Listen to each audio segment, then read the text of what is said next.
Hey everybody, I'm Lisa Young Sutton, and this is the follow-up video for the simplest explanation of a box spread video that I posted 2 days ago on July 22nd.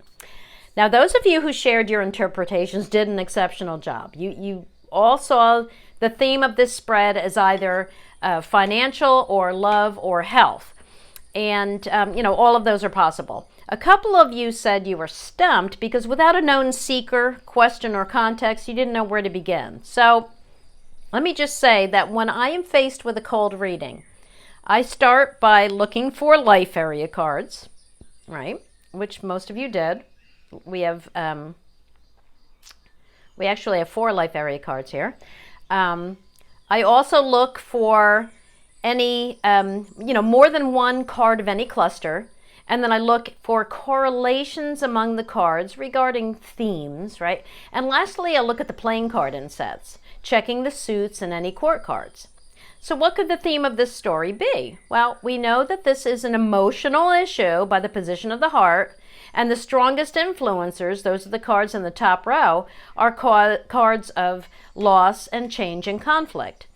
And from this, we can say that this is a story about emotional turmoil, conflict and confusion over change, right? Now we have 4 life area cards, like I just said.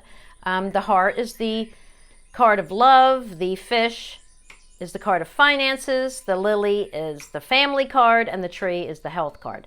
So this could be a change regarding health or finances, or health or finances or family, or all of those, right? And now considering the clusters, we have 3 cards from the health cluster here. So we know this is related to the health of a person or a situation, right? Don't automatically think that health means physical or mental health of a person, right? Now the bottom row could refer to a drinking problem, right? Because I think at least one of you said that, because whenever you see fish with the clouds and the tree, that can speak of alcoholism. But with the lily over the fish, I'm saying no to that one. Now looking at the correlations among the cards, I see a lot of disruption and turmoil and bad feelings, right? I mean, we know this is all about feelings, but we have the mice and the whip and the scythe and the clouds all in this little 9-card spread. Now, when I look at the playing cards, I see that we have 3 hearts and 3 clubs. Those are the most prominent suits, and that tells me this is a spread about difficulties related to feelings and desires, love and personal relationships. We also have 2 diamonds, so there's energy and change going on here, and we only have 1 spade. There's only 1 lone spade, so there's a lack of comfort and security. All right, so we don't have, speaking of the court insets, we don't have a complete family shown by the court insets. A complete family meaning a king, queen, and jack, all of the same suit. But we do have 2 of the same family of clubs, 2 hearts, and 2 diamonds. Now I'm just, taking all this in, right? I do also notice that the knights are all in stronger positions than the kings, and that does say something to me, too, right? Because if you look, the kings are all down here. They're all to the left and on the bottom, and the jacks are all up here. So they're ahead, to the right and above. So they're all in stronger positions. I also notice that the 2 hearts here, right? The Jack of Hearts is the center card, and the Queen of Hearts is influencing them. So I decide to make the Jack of Hearts the seeker here. I'm seeing him as a young male who's experiencing emotional turmoil, right? Now the Queen of Hearts is influencing him, and she could be a female family member, or she could represent his intuition or his sensitive side. Now this card also relates to home and family. You're going to notice that the court insets match the cards that they're on. So both the Queen of Hearts and the Stork both relate to home and family. Okay, the stork is typically a change regarding home and family. Not always, but I'm talking, often, All right.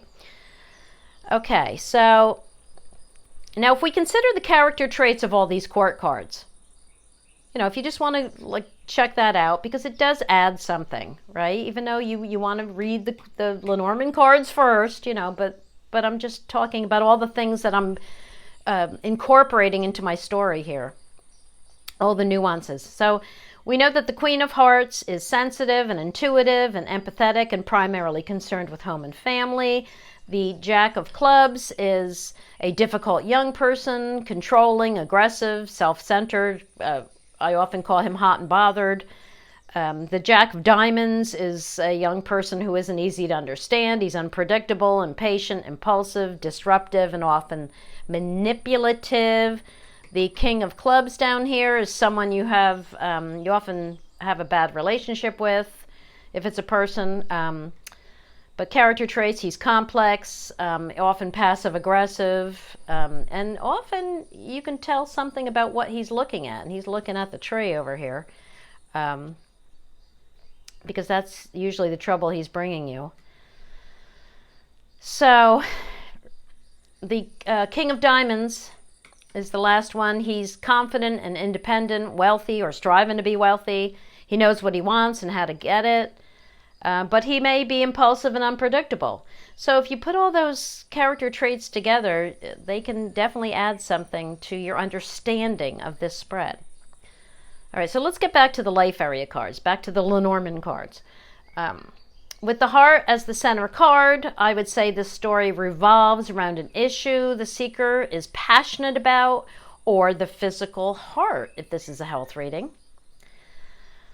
The fish as a life area card can describe both abundance and prosperity. Now think of abundance as having more than enough of what you want or what you need, which can refer to wellness, respect, and happiness just as easily as it can refer to material wealth, right? And as the card of prosperity, think of prosperity as the state of flourishing and thriving, right? Now this flourishing and thriving relates more to the continuation of success and expansion rather than an existing state of already having enough. So you can kind of see the difference between prosperity and abundance there. But the tree at the end says that thriving isn't happening. So if you're looking at this as thriving, well, this says it's not happening. Okay, so the fish can also refer to freedom, the freedom to flow in any direction. It can refer to any type of exchange, right? Here, this can be a fight, then this is an exchange. Here we got family, okay? So you can see how I'm putting this all together. And of course, like I said, it can refer to abundance and the value in one's life. So I decide, after considering all this, I decide to make this a story about a young man who had a falling out with his family. But the drama is based more on his feelings than on facts. Now I see this first column that family harmony is eroded. Okay?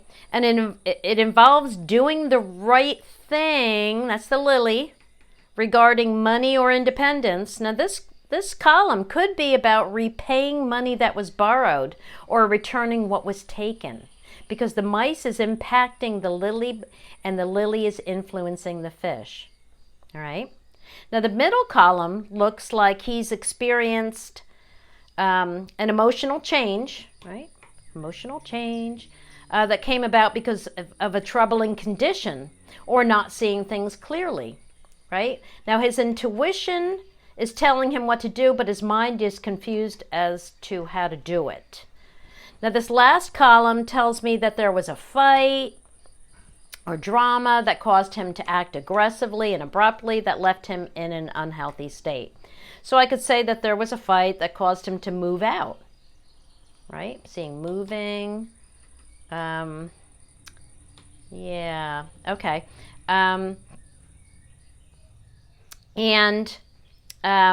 His quest was for freedom and independence, but his heart is conflicted. Yeah. And I could say that a change leads to heartache. Heartache, we got the scythe pointing at the heart. We got the mice eroding it. We got this whip is whipping it. But his feelings are built on an illusion. He wasn't seeing things clearly regarding his family. His decision to leave was a hasty one based on hurt feelings over the drama, and he's now left in a state of inertia after separating himself from his nest. That's just my little story. So that's just one possibility. Now, all of your stories are valid. So remember that I just drew these cards for a practice session, and there was no established seeker or context in mind. So you all did great. Thanks to all of you who played with these cards. And bye for now. I'll see you in the next video.